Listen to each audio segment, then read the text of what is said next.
ancient kingdom of Nepal, last of the Forbidden Lands, a country known as the home of the gods, where temples and shrines are more numerous than houses. A land of contrasts, whose varied architecture marks it as the meeting place of two great religions of the East, Buddhism and Hinduism.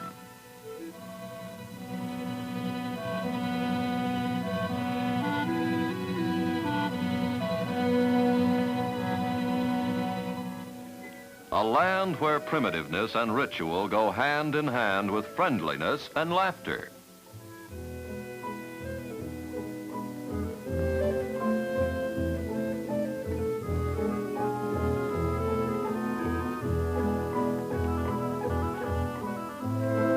The intricate art and architecture of Nepal are a source of wonder to the few travelers from the Western world who have been permitted to see them.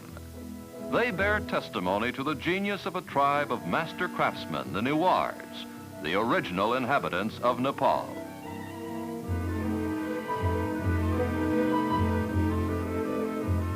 In centuries past, the Newars traveled far beyond their own borders, and in all likelihood, it was they who introduced the distinctive pagoda style to China and Tibet.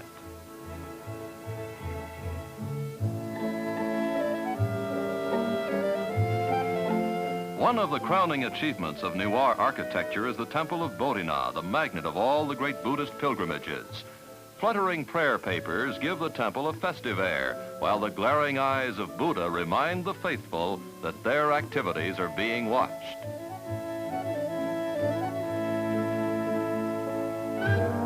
A reminder which even the children heed as they busily spin the prayer wheels at the base of the temple.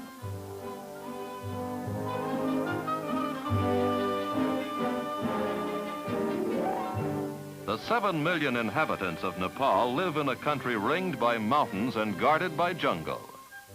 There has been practically no contact with the Western world.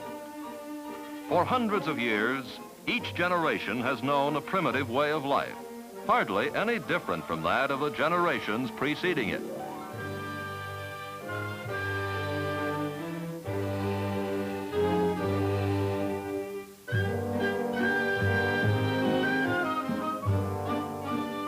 Despite its isolation, Nepal has been a bridge between India to the south and Tibet to the north.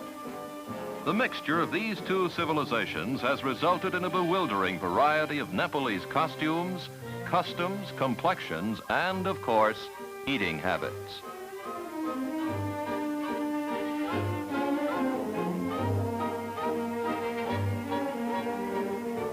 Here, a traveling Hindu fakir, or yogi, demonstrates the latest in imported headgear, a turban fashioned out of hair instead of fabric.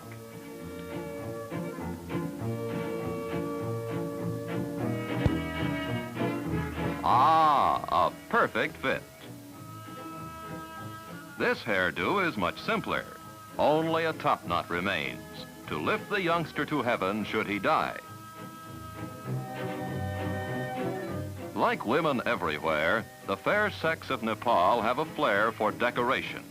Only here it expresses itself in unusually colorful ways, and almost any part of the anatomy is fair game.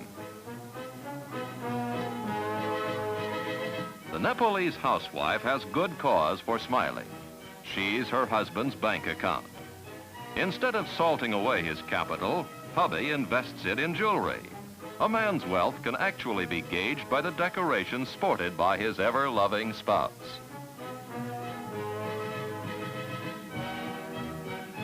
In a land where so many gods are worshipped, festivals and religious ceremonies occupy a good part of the time. Almost every day is a holiday.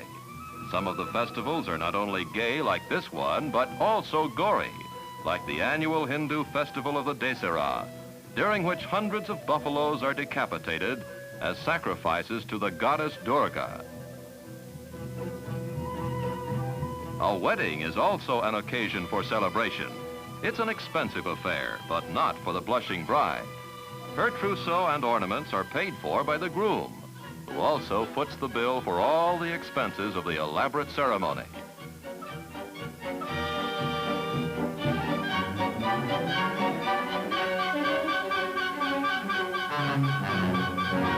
Pleasant as they are for the bride, weddings and festivals are only a brief interlude in a way of life that is hard and often unrewarding. The soil is poor, the tools of agriculture are primitive, and even when a crop does grow, it's often raided by sacred monkeys and other animals which cannot be harmed. Near Kathmandu, the capital of Nepal, there are several small towns. One of these is Pashupati, the doorway of death. The townspeople do a thriving business carrying bundles of wood. For the great desire of the Hindu is to be cremated here and then set afloat in the holy waters of the Bagmati River.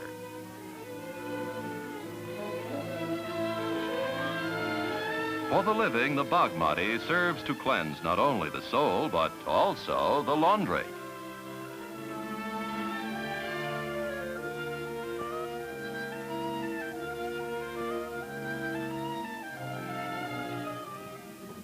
And now we come to the ruling tribe of Nepal, the Gurkhas. Almost 200 years ago, the ancestors of these soldiers defeated the Newars in bloody battle and took over the top spot in the kingdom. Since then, both the army and the government of Nepal have rested firmly in Gurkha hands.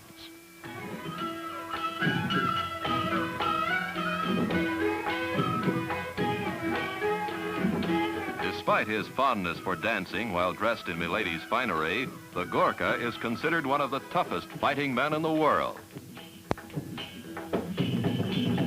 Gurkha regiments have fought valiantly in the British Army for many years.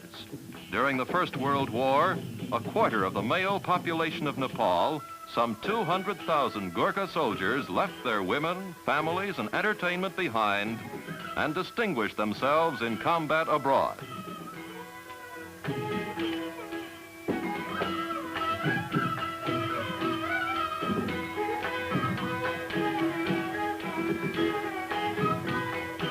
Although the Gurkhas have traveled beyond their own borders, Nepal itself, with its temples, beliefs, and people, has hardly been touched by what we call civilization.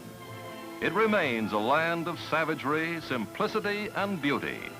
A land which only now is beginning to reveal its secrets and its splendors to a curious world.